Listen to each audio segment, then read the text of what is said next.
For someone who has never made meat pie before, I think I did an amazing job on this one. Because I have videos of me making the dough and the fillings, I'm not going to be going into that any longer in this video.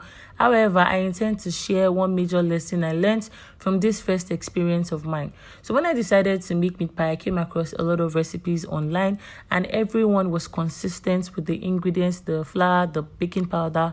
But there was one particular statement that was on everyone's lips, which is not to roll the dough too much after bringing it out of the fridge to avoid it breaking in the oven. And I was very, very cautious about this. Like, it's safe to say that I was cautious to a fault, because at the end of the day, my meat pie came out very, very heavy and weighty. Like, I know I've been buying meat pie. I've never bought meat pie with this weight before.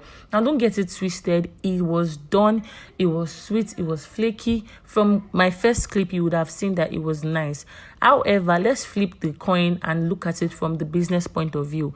Anybody who is intending to start a business of doing meat pie is not going to make profit if they only make 8 meat pies with the exact same measurements that I did. So one major thing I would do differently if I'm to do meat pie again is to cut out the amount of meat pie I intend to get immediately I bring out my dough from the fridge.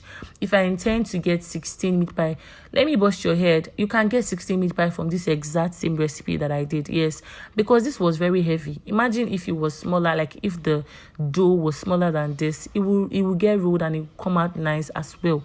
So if I intend to get 16, I will cut it into 16 parts and then roll it out like lightly, like slightly roll it out and then put my fillings.